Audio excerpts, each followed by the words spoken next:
You know, I must admit, boys, when it comes to women and sexual attraction towards women, I was probably quite late to the game. I became conscious of women existing, I would say, when I was around like 16 years old. And this was after like, you know, a 3-year period of hearing people start to talk about sex around me. Maybe it's in my friend group, maybe it's just in like classrooms and rumors around my school. And I remember hearing these rumors in school, like, oh, so-and-so did this and that with X and Y, you know? And I'd hear them and I'd be like, no way, man, hearsay.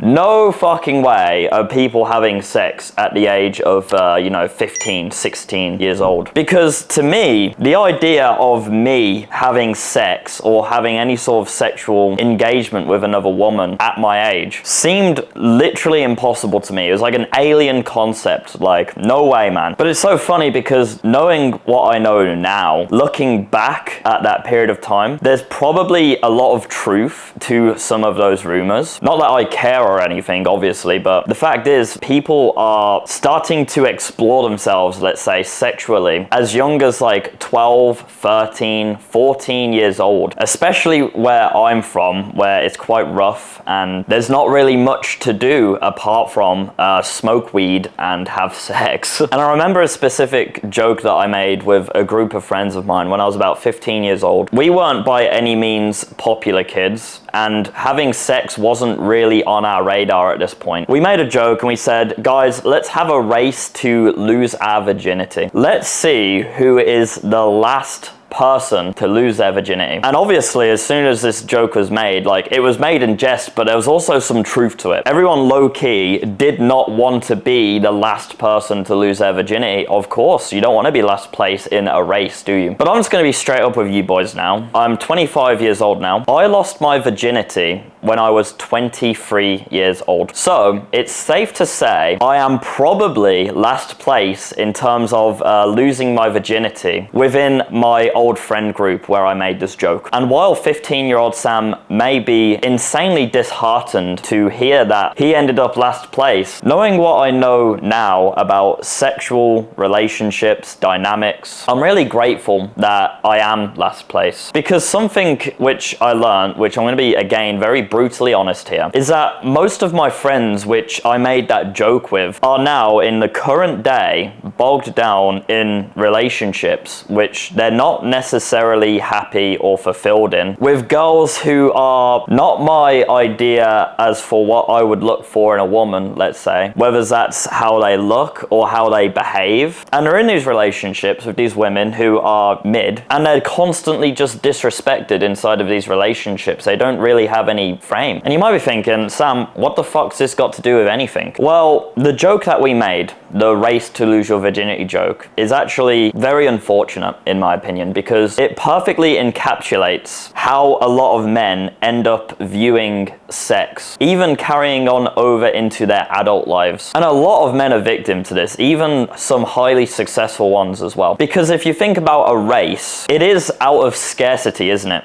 You have time scarcity. You need to be first to cross that finish line, or you need to not be last. This flips a switch in your brain where your ego starts to become tied to your sexual performance and your ability to have sex with women. And when this flip is switched in your brain, in my opinion, it's quite disastrous because your standards drop. You start to fall down these rabbit holes of hedonism and degeneracy. You open up your Instagram and your Instagram feed is just women doing thirst traps. It engulfs your entire life. Having sex with women, you need to have sex with women. You're on all the dating apps. You're willing to have sex with anything past 3 a.m. And again, this goes far deeper past your virginity, because once you adopt this mindset, you might have a really hard time falling out of it. And maybe you didn't adopt this from an autistic joke you made with some friends when you were 15 years old. But the reason why that joke is so, like, poetic, in my opinion, is because it does perfectly summarize the issue which a lot of men face when it comes to sex and losing their virginity. And this sexual scarcity is present in pretty much every male circle. You've always got that one friend. You've probably heard someone in the last week, one of your friends friends gloating to you about how they did this and that and this with a girl that he met at the club, and then they did this and that together. And this behavior is usually reinforced by other dudes who are like, oh yeah bro, that's so sick man, whoa. When you hear a friend talking like that, like, oh yeah, I did this and that with this girl and da da da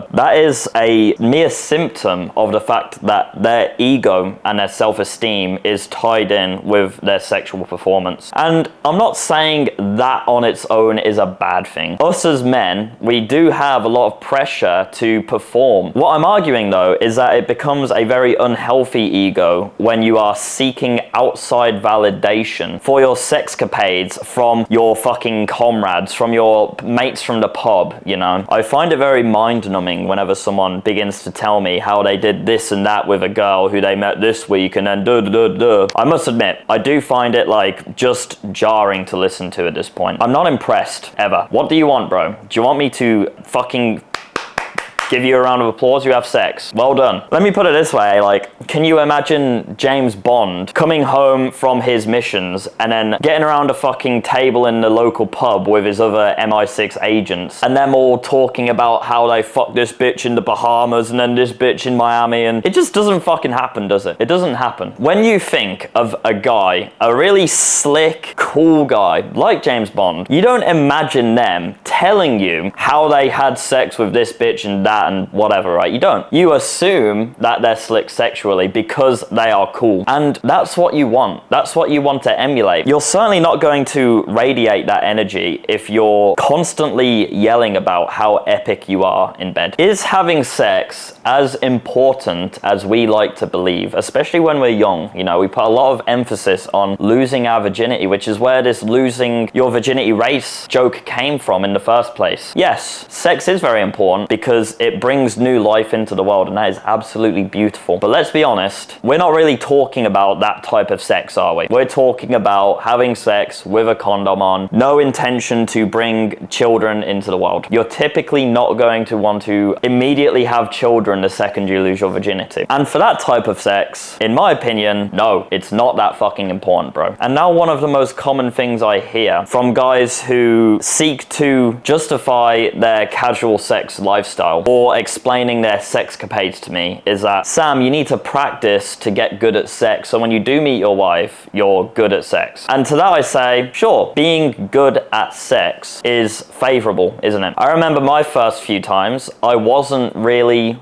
the best. I wasn't terrible, but I was not at the level which I wanted to be at. Do you know what I mean? Why exactly do you need to practice with a random girl? Because you're saying that you need to practice for the good girl who enters your life, but if she's a good girl, her love for you is not hinging on the fact that you're good in bed or not. In my opinion, ideally, you both practice together and you get good at sex together. I don't know why you feel the need to be immediately good at fucking when you meet this girl. And then another thing I hear is, but Sam, you need to try a variety of women to know what you like. And I think this is just asinine as well, because you can get to know women without having sex with them. And I understand what you're going to say now. You're going to say, Sam, once you have sex with them, you go that extra layer deeper. And I agree. I think that's beautiful. I think that's such a fantastic part of relationships. But you can get a general gist of what to expect from a woman by speaking to her, taking her on dates, getting to know her over a period of time without putting your dick inside of her. So I completely just refuse this notion that in order to know a woman truly, you need to have sex with her. Do you remember when people used to wait for marriage to have sex? How did that work out then? Because they weren't having sex with them, so how did they truly know if they loved this woman or not? Or do you think it's more likely that the sacrifice of sex actually made them value and love their partner even more? Because truth be told, love and relationships should go far deeper than just sex. And you shouldn't fuck the first girl who offers it to you. You should not tie your self-esteem, your self-worth, your ego to your ability to have sex with women. It's really not impressive at all if you're a man and you're having sex, despite what other people may have you believe when they're telling you all about their awesome sexcapades. They did it like this and this and this. Don't care. I don't care. It's not impressive. impressive. We are 25 years old, 30 years old, however old you might be, still talking about how you have sex. Grow the fuck up. Sex should be a sacred ritual shared between two people, and it should stay between those two people, and that's that. And now some advice to the young man who's watching this, who perhaps still hasn't had sexual experience and all of their friends are talking about it around them, and he doesn't know what to do, he doesn't know what to think. Because that used to be me. I've always been inclined towards the idea of soulmate in some senses. I don't really believe in soulmate anymore, but I certainly do believe in the idea that your first time with a girl should be very special, and you should love this girl, and you should enjoy the fucking moment. You should not rush into it. You shouldn't go on a night out, get completely fucking battered, and then have sex with some girl while you're drunk. That shit fucking sucks, man. And if your friends are deciding to lose their virginities that way, good for them. It's really not impressive though. Anyone could do that. So don't allow that to make you feel inadequate. You just have higher standards for how you want to experience this awesome moment in your life. You have higher standards. Your experience is going to be very personal to you. So don't rush it. Don't let any outside influences change your mind on how you want to experience losing your virginity. And there's no fucking rush. Like I say, I'm completely honest with you. I lost it when I was 23. Just save the experience for a girl who is worthy of sharing that experience with you. That's my number one advice. And if you want to get over the FOMO you get when you're listening to your friends talking about how they have sex, I would say just stop entertaining the conversations. When someone starts saying to you, yeah, Sam, I met this girl last night and we did this and this and this, just don't entertain the conversation. Just say, yeah, cool, man. Don't give them any social credibility, because it's going to encourage them to seek validation by sharing their sexcapades with more people, especially you, because you're the one giving it to them. I hope this video is helpful. I know it's a bit all over the shop, but I hope you get my general message here. If you want to learn how to make money online from the comfort of your bedroom or traveling the world with your laptop, I teach over 500 of my students how to do exactly that. And as you can see on the screen here, we're getting excellent results inside of my academy. You could be next. Take care, boys.